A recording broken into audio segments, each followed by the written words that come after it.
Hello, and welcome to the Alchemist Inkspill. This is your spiritual podcast for grounded people, in case you didn't know. I'm Emily. And I'm KristaLyn. Oh, and we have, so our every month we do a bookend and Higa episode. This is that episode for November. Yeah, I know. Big shock from the title. You didn't know that Yeah. that was coming. Surprise. You had no idea.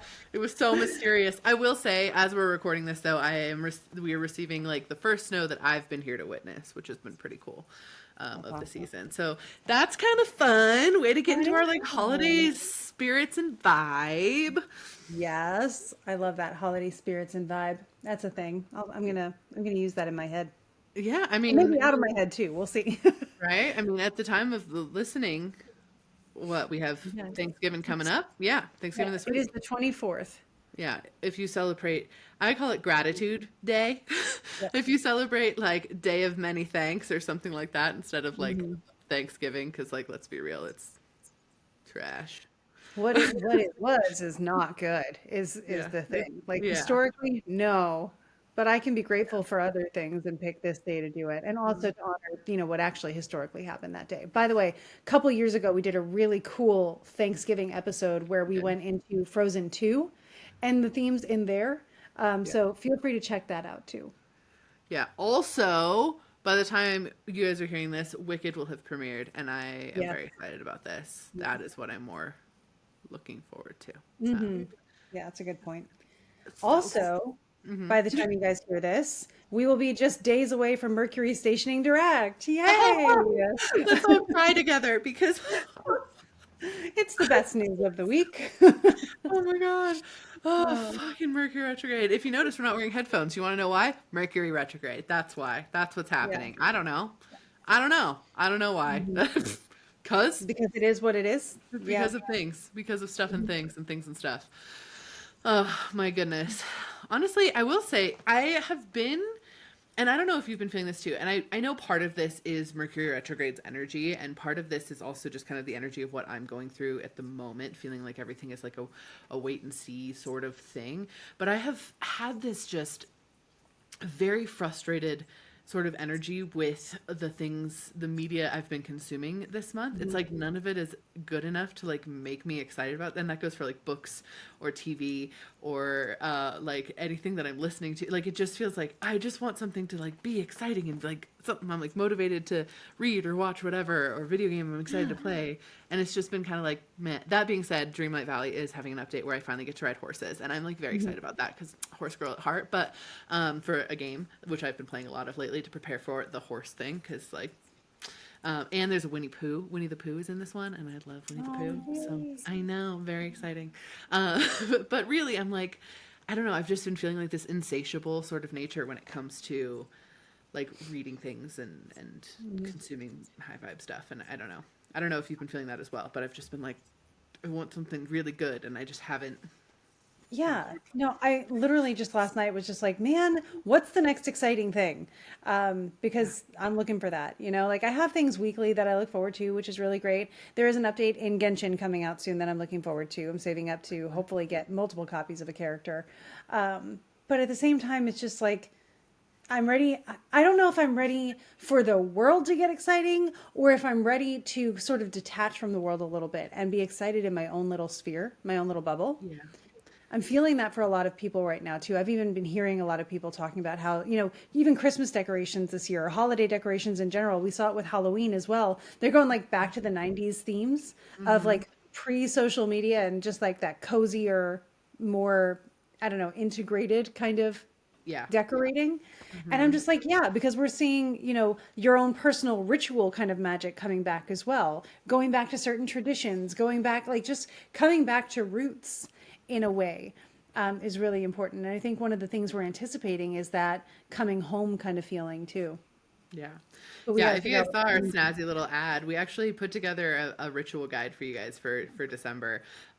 This is stuff that we've built over a long time. Like, this is an aggregated guide of like every type of ritual we have ever done in the month of December. It's like the root of it. Basically, last year we ran a program that was called Traditions of Light, where we like walked everybody through it. And this year we just wanted to give you guys the guide, if that's something you feel so aligned to. So we put that all together, and that's on sale just for like the next 2 weeks. Not even next week, I guess. Yeah. Next week, basically for this week, you can go in and grab a copy of that guide. It's like 35 pages, and it walks you through literally like week by week of December, what holidays are happening, ancient holidays are happening basically, and how you can modernize. If you want to participate and like actually practice that holiday this year, you can do that. And like it gives you really like cool traditional ritual ideas that have been taken and like moved to how you can actually do that right now. And it comes from across the whole world.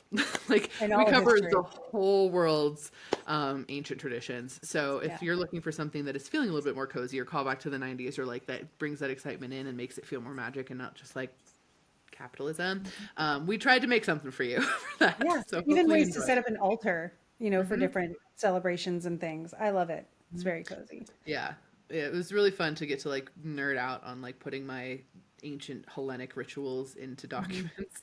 And let me tell you, the Roman rituals for December are peak. They're so good. They're The so Egyptian good. ones are really good too. I mean, there's only a couple of them, but they are primo. I love them. Can't wait for New Year's Eve to do my Sekhmet ritual. Right. And we include information for how on Christmas Day you can actually go find your dowsing branches. Like that actual ritual is in there to like how to do that step by step, that you can then use for like the rest of the year. It's really cool. It's just a cool thing. And so if you're feeling that energy of like, I'm looking for something like to be excited about too, like hopefully that helps, because it's really exciting. And it's going to fix some of the energy, I think, in general. I will also say a lot of us are hitting like kind of a plateau, which is this plateau in order to like prepare us for January. Cause like mid-January on looks fast, looks like many things occurring from that point on. So I think that's also part of the reason that we're all kind of feeling this weird lull, or like this, what's this next thing, or like feeling unsatisfied a little bit, is that we are kind of in that plateau while we wait for new things to start coming in like the middle of January. And I know personally next year is going to be an incredibly exciting year for me personally, and I think there's probably also like a weird breath holding feeling that's like leading up to that also. So I don't know, it's just been kind of funky. So all this to say, like that's probably going to reflect in this episode a little bit when I talk about like books and stuff that I've read, is I'm just like meh. Like, you know. Yeah. Not that it's been bad, it's just been meh. It has been meh though. Like I was looking at mine, I'm like, wow, I didn't read much. And honestly, the book I'm reading currently, I'm just sort of, I don't know what's going on. It's not getting into my head. And it won an award recently, and I'm just like, what is even happening? As I'm listening to it, I just find myself getting very distracted and like not engaged at all, and it bugs me. That's weird. What? Yeah. Okay. Well, I'm excited to hear what the Say, heck should that I is. start? I just saw that today, Brigands and Bread Knives just dropped into my library. Nice. Oh, I'm super excited about that. That's the new Travis Baldree. It's like a side quest into the world of Legends and Lattes. So that's cute. Cool. Sorry, I was just pulling up my stuff and I was like, wait a second. But yeah, let's oh, I forgot I even read that this month. Yeah, let's dive into it. Let's go for it.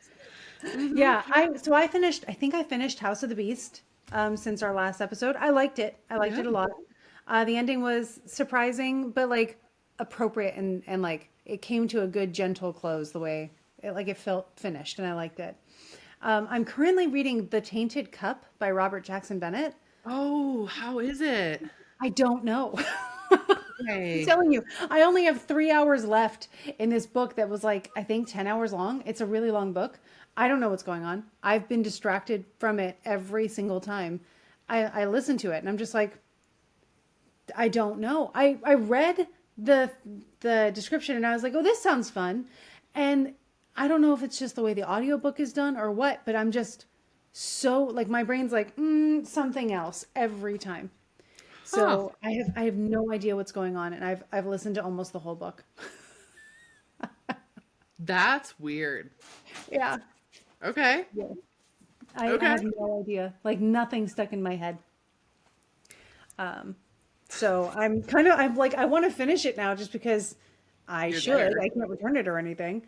And to see if like maybe at some point something sticks. But yeah, there's just so many. I think my biggest problem is I think it is the voice acting because the way the characters are portrayed, I'm listening to it at 1.5 speed. Okay. Yeah. And they still sound lumbering and slow and blah blah. And I'm just like, I could listen to this at 2, but then the one character would be too fast, right? So I have to listen to it at 1.5. And the diversity that this voice actor does, great. Good job, Andrew Fillets. But I can't listen to it just because Yeah. they're like, and also the way they're portrayed, and I can't say anything about how they actually are in the book, but the way they're portrayed makes them all sound like idiots. You know, when some characters are just too typecast toward Yeah. idiot to make the other ones look better? That's what it feels like. And again, someone else may have read it and been like, that's not how it is at all. That's just how it's sounding to me. And I think that's such a turnoff to my brain that I'm just going to other things. Because I usually multitask and listen to a book. Like that's Yeah. how I do it. But it's just not drawn me in at all. And so the book is happening and I'm not in it. And Lame. that's, yeah, yeah. Super lame. Yeah. So it's a Hugo Award winner. So like, I'm not saying it's a bad book. I just Yeah. haven't. Hugo Award winner to be a good book. I know. And so I think I would recommend read it. Don't listen to it, maybe. Okay. Okay. Yeah. Interesting. Yeah. Is that it for That this or I'm month? just like so burned out that I can't focus. I don't know. That's also valid. Yeah. Yeah. Was that it So for this month for you? It's like- yeah, well that and I've been doing a lot of like nonfiction reading. So I'm okay. reading about Babylonian astrology, theosophy, which I can't say out loud, but I've been reading the books. So there's a lot of just like nonfiction stuff. I'm still reading Agrippa. I'm still trying to get through that Mesopotamia religion book. I'm so close. But yeah, so lots of Nice. nonfiction reading happening right now for research purposes and personal growth. Yeah. Okay. Well, very cool. Yeah. I did some DNFing. I DNF'd some stuff. Okay, so the first one, I started A Witch's Guide to Magical Innkeeping by Sangu Mandana, and I love her The Secret Society of Irregular Witches. I loved that one. This one I think is also going to be really good. I'll probably circle back to it, but it was just not the vibe that I was going for at the time, so I was like, never mind. And I just like stopped. Yeah, I just totally stopped. Then I was like, well, why don't I try to do a short story? And it was right near like Halloween, Scorpio season, like spooky time, which usually I actually reread the Scorpio races. I Yeah. do that pretty often, but I didn't do that this year because I didn't want to. So I That's didn't. valid.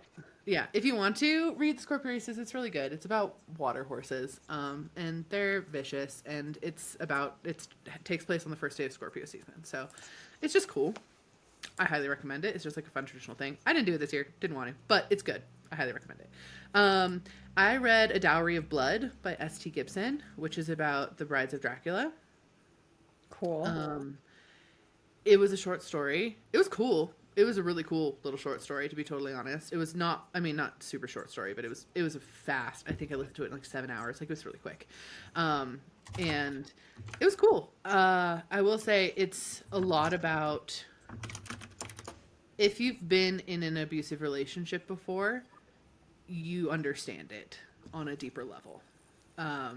It's very much an abusive relationship, but played out over centuries instead of years because it's Dracula, right? So like you get so much more, and like the different brides come in to the picture, and then they all slowly realize how abusive he is, and then how they all overcome that.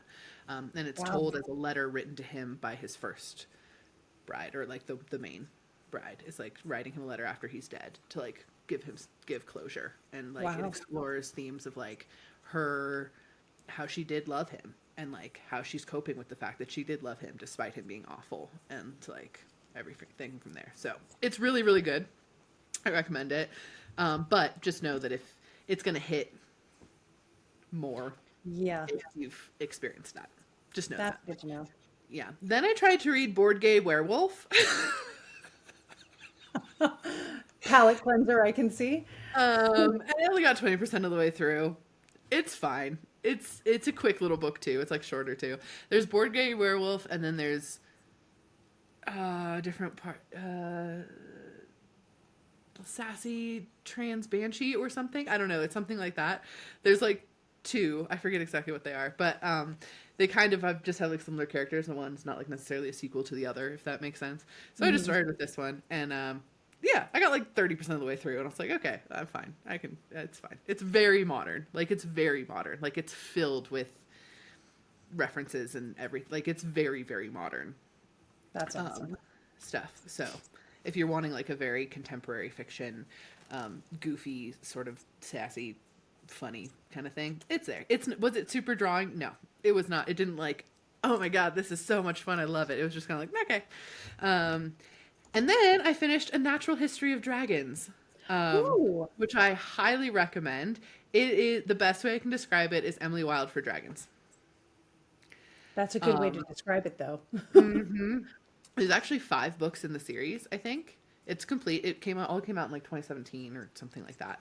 But it's essentially told from the perspective of this lady is now old. She's done all this stuff in her life, and she's now going to write her journey in her way, because she's old now, so it doesn't matter what people think of it. So she's going to tell like the whole thing, and she's really famous for for her work with dragons and being this like huge important person in the field of dragonology. And it's really cute in the sense it's written in a fantasy world, totally fantasy world, but she's very clearly from like what would be fantasy like England in the 1800s. So she has like all these rules placed upon her, and she's not supposed to be out in the field, and there isn't any women scientists, and this is not something she's allowed to do, but she equal parts like navigates that like station of her birth in the way that she's supposed to, and also in the way that she doesn't want to. Like she's very good at being like she marries pretty early on. Like she marries, and he ends up just being a lovely, lovely man that like helps her get to do these things. And like, it's really cute. So like I said, there's 5 books. I just finished the first one, but it's called A Natural History of Dragons. The cover is gorgeous. It's really cool. And yeah, if you really liked Emily Wilde, it's not quite as funny as Emily Wilde is. So Emily Wilde has that like fun charm to it. Of like Wendell being funny, and just kind of Emily's kind of funny too, but doesn't mean it. She isn't as funny by it, but she is still very much Emily Wilde coded, if that makes Love sense. that. Yeah, so if you're needing something from that, I highly recommend. Yeah, that's what I read this month. Cool. Yeah, it was fun. It wasn't the best reading month by any means, but it was okay. Like I'm content with it. And then I've been reading like reading month. still keeping up reading like fan fiction stuff before bed to like keep my stuff feeling okay. So that way I don't like lock in too much. But yeah. I think Jacqueline Benson's book comes out this month too. It comes out soon. Yeah, I'm waiting for it to drop. I know. I want to listen to it before I read it. I have the EPUB version already because she gave it to all her patrons, and that's the Raiders of the Arcana series. And they're going to India. Oh, I'm so excited. But I would like that to be an audiobook before I read it. Yeah. The audiobook on that one is so good. Yeah. Let's stop here. Other than that, I've just been playing a lot of like I said, Dreamlight Valley and like Arceus and just like cozy video games. Because. Yep. Because it's time for that. What books did you guys read this month? Let us know. Comment if you're on the YouTube. I think you might even be able to comment on Spotify. You should just comment. Let us know. What books did you read this month? We would love to know. And if you have wonderful recommendations, please let us know, because we would like to know those too. And if you have ego questions, let us know in the comments of our Patreons in the preview episodes when you see them. I just searched. I don't think I have them this time. I don't think I also don't trust. Yeah, I don't trust the Patreon search either. Like I'll put in stuff and it comes up with like the most recent, and it's from like 2024, and that's false. There's something right under it that's newer. But anyway, so if I didn't see it, post it on this episode, and I will find this episode next month and I will read it out loud. But for today, I have the Higa cards. Yeah, let's see here. of books and booze. Do we got any? Whoa, no, I don't want to go. I don't want to edit it. Don't do that to me. Why are we doing this? Okay. Why don't you pull up the Higa cards and we'll start there, and then I'll see if I have any Okay. Higa questions.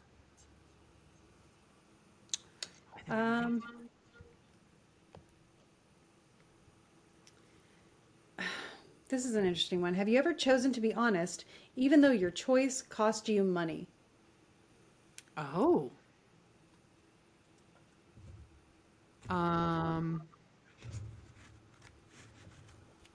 I mean, I think I'm always choosing to be honest. I don't know if Has it ever cost us money? I don't think so. By the way, I just looked at I my mean, Patreon. I don't have Higa questions that I saw. Patrons, if I'm yeah. wrong, please comment those under this one. But I mean, recently, I don't know if it's necessarily honest, but it stayed in my alignment to choose a way that led to technically less money. Um, Not really enough. Yeah. well, okay. So what I will say, and this potentially could cost me money, but I honestly, I think maybe I just don't give a fuck, so I don't pay attention to it. Hmm. I've been pretty vocal about Palestine for the last 2 years. Pretty outspoken about that. Um, as much as I can be, and that potentially could have cost me sponsorships or things like that. I just wouldn't even know. No one's come out and been like, I was Hmm. gonna try to pay you, but now I'm not. So I don't know if it has. That's Um, dirty anyway. yeah, so I'm like potentially it could have, I Mhm. guess, but like I'm gonna stop. Yeah. It's like Well, no. yeah, Um, same with me and an individual that could have been placed in fault for doing something that affected my life recently. Hint, hint, beep, beep. And um, and I got a lot of people telling me to go after them like personally, and I could never, honestly. It mhm. felt it felt like that, even if that did change the numbers of my bank account, it would be icky. So, yeah. I'm just saying they're real lucky you didn't press charges. That's all I'm They saying. are. They are. Um, and I'm Hmm. still where I'm at on that. I thought about it a lot. I ruminated on it. Took everybody else's opinions into consideration and then had to still kind of do a no. Yeah, good for you though. Yeah. That's good. Yep. Hmm. Yep. Whatever feels best to you. It's your Yep. decision. Yep. So, yes, technically, I guess I have. Hmm. But I think both of us, right? No regrets. Hmm. So, Yeah, no regrets at all. mhm. I don't think it cost me money. Maybe it did, but okay. Yeah. Keep your money, Coca Cola, or whoever would have had an issue with that. Like, I don't know. Like I would never even know. So, Um, do we want to do another one? I think we have time yeah, for like one I more. mean, we can do a couple. I Yeah. think. Um, do you think you have nice handwriting? I do. I love my handwriting. Handwriting is a fingerprint you can choose, and I'm like very Hmm. passionate about that. So my handwriting evolves over time by design. Like I typically am picking like one or two letters that I want to like change because I'm like, I actually don't like how that one's writing, so I like fix Yep. it that way. So my handwriting feels like an ongoing project that I've been doing since I was like a teenager. Like I know I wrote obviously before then, but like I really intentionally started to like alter things about it Yeah. since that time. So I actually really, really enjoy my handwriting. I think it's fun. Hmm. I'm similar. I started like fine tuning my handwriting in high school. Hmm. Um, and it depends on what I'm doing with it right now. Like if I'm hurried, it'll be a little bit sloppy and I'll be like, that's not exactly the way I wanted it. I get like artistic with my handwriting. But I'll be journaling and I'll just be like, yes, that was flawless. Like I find handwriting satisfying. So Yeah, yeah. I think it's just I love handwriting. I think it's so magical in general. I think it's one of those things that like connects us to so many people throughout Mhm. time. And like when I get a book and someone's handwritten anything in it, I don't care what their printing looks like. I'm like, amazing. I have Yeah. gotten, like if at a used bookstore or whatever, I'm like, this is gold. Yes. There's something so powerful about it. And not even from this, like, I know people can tell a lot of stuff from your handwriting or whatever. And it's like, not even from that scope. It's just like, cause it's an act that we can do. It's really cool. Also, the more you get into channeled writing, the more you notice your handwriting changes based on whatever guide or deity or whatever you're talking to. So that's another thing that I really like about it, where I'll be like, oh, that's it. That's the moment that I switched over and started talking to that guide. And that's like, oh, that's when we got back to me. And that gets really cool. So yeah, I love handwriting. I think it's neat. I think it's pretty. It's one of the first things I'll compliment about someone too, is if I notice their handwriting is really neat. Yeah. Yeah. Yeah. It's so funny because there is like a brand of handwriting that came from the early 2000s that has like the bubble letters. And it's so funny that like kids don't do that now, by the way. Like that's not something that carried over. It is truly like something that was just so intentional because kids don't handwrite as much anymore. Yeah. And I think the funny thing with that is they actually miss it. Like I've had all of my kids be like, hey, like, man, I really wish I could write in cursive, or I wish I could, we did more handwriting stuff. Like they actually talk about it. Yeah. And a couple of their teachers took like the initiative to try to teach them cursive just off curriculum because they thought it was valuable, which it still is, by the way. But yeah, kids do actually want to learn handwriting more because it is magical. It feels really cool. That's fascinating. Yeah. Right. I also like typing though, because I just really like typing. Yeah. It's such a, it's just, there's typing feels like creation. Yeah. It's just like the poof kind of thing. It's like the magic hands. Yeah. When I was a little kid, I saw my mom type on a typewriter when I was really, really young because she was a really, really fast typer. My mom's a super fast typer. And I was really young. I was at work with her and I saw her type on, and I was like, that is now my life goal. I want to be that good at whatever it is she's doing. I'm going to do that. And like dedicated myself to become an incredibly fast typer from that point out because that was my goal. Bam. Like, there we are. So I took like typing class like very seriously back when they had typing class. They don't have anymore. I remember typing class. I was getting that parrot across those monkey bars. Like I was there was this one, like there was the parrot on the monkey, and then there was an underwater one. Oh that did home row stuff, and it was just like, no, this finger has to go there, and I'm like, ah. It does help. I have very large hands. Like that sounds like a weird thing to say, but my hands are massive. Like they're very, like my fingers are so long. And so it's always been very easy for me to like navigate a keyboard. I don't play the piano. You do play the piano. So yeah, that helped.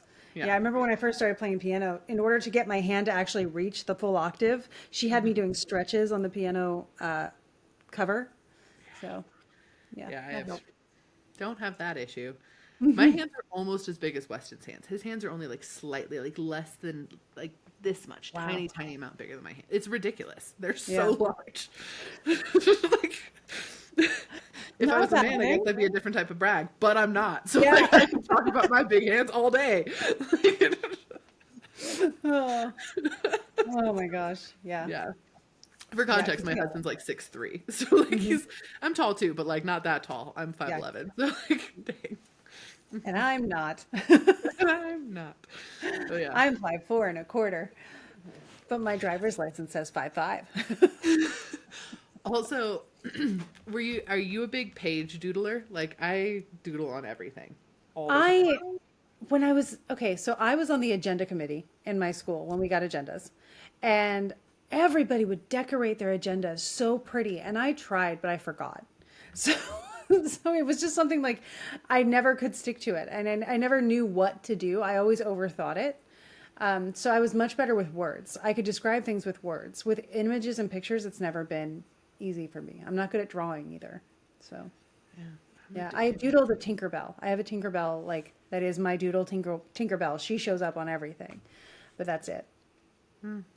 Yeah, I don't know. I've decorated everything forever. If I'm like, oh, I have to pay attention to something, no. Like, I'm just going to doodle the whole page. Yep. Yeah. Not my handwriting. Handwriting adjacent. I was born to illuminate manuscripts. Yes, you were. I'll be the scribe, and then Emily comes in and makes it pretty, which is how we do things, really. It needs to be more decorated. Let's put a little angry bunny with a lance. A dog that looks like it's seen some things. Classic medieval style, where monks had never seen a woman before in their lives, and they're like, she just goes like this. There's like a spaniel dog that has like a human face. Oh yeah. Yeah. Tons. Tigers? Tigers Yeah. look like this. What were tigers? Yeah. Oh, Oh, yeah. cool. Another Higa, shall we? Yep. One more. Yep. I have to get going at the top of the hour. So Okay. let's see. Describe your happiest memories with one of your best friends. We've done that. We should read a different one because we describe our happiest memories all the time All on the this time. podcast. See, body of work. Yeah, right? Every episode. Oh, good. I'm glad. This one sounds great. I'm baiting you with this one. I love I don't even need to answer. This is going to be all you. What is the longest line you have ever stood in? And what were you waiting for?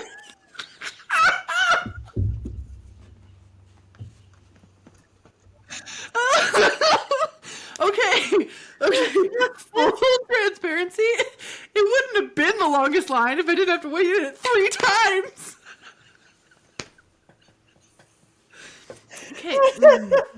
Putting this all together. There's another one underneath that I think is really good, and I have a story to go along with it. Okay, we can do both. Real quick, the answer is in the fucking Vatican. That's the goddamn answer. And what were you waiting for? Massimo. The St. Peter's Basilica.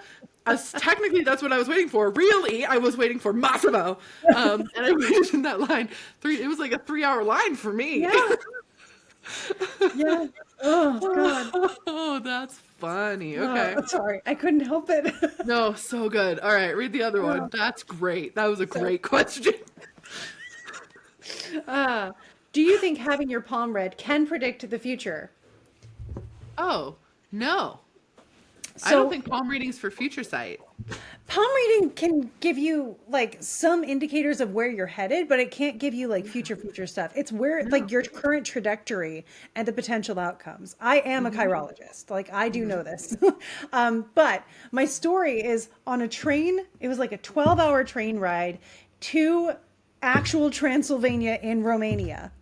This man came into the train and said to me, I was 19 at the time and I didn't know hand reading at the moment.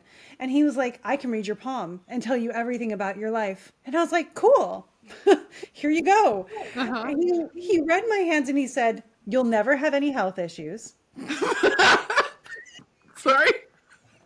I was like, cool, I've died already, so I already don't believe this guy, right? And I was just like, oh, interesting. And then he said, you'll have one loving relationship that will last you a lifetime. I had just left my second abusive relationship. He's doing great. Before this trip. And I was just like, palm reading's BS. You're like, actually, palm reading sucks. Or at least you suck at it. Yeah, you will have no health issues in your life. Hello, terminal illness. And one love that will last you a lifetime. I mean, if you mean like there will be one love that actually lasts out of the options, sure.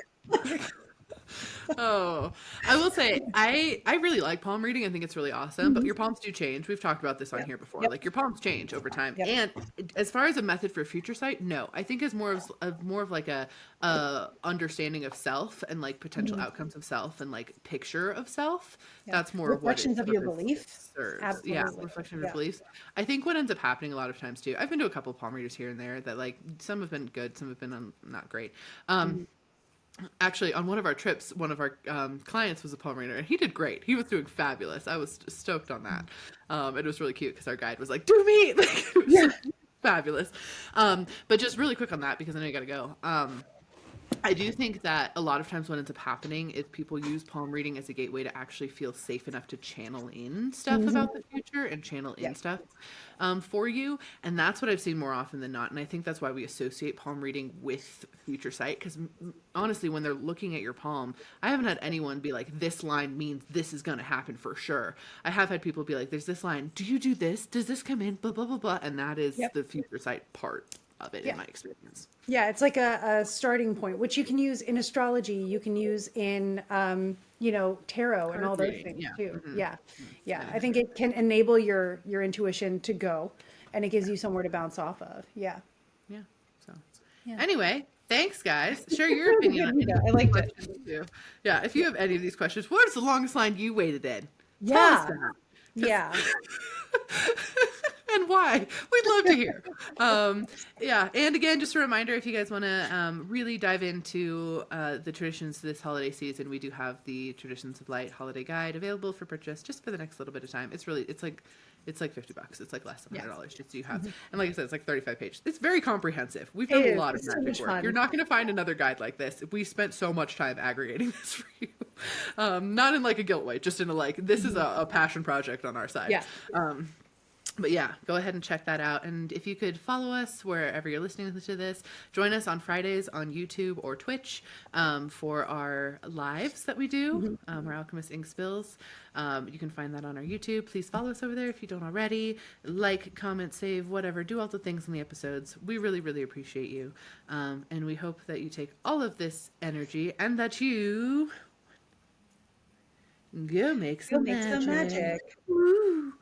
Was that better? That worked. No. Because I was like, I was late, so maybe it was good for your end. Actually, terrible. No, it's fine.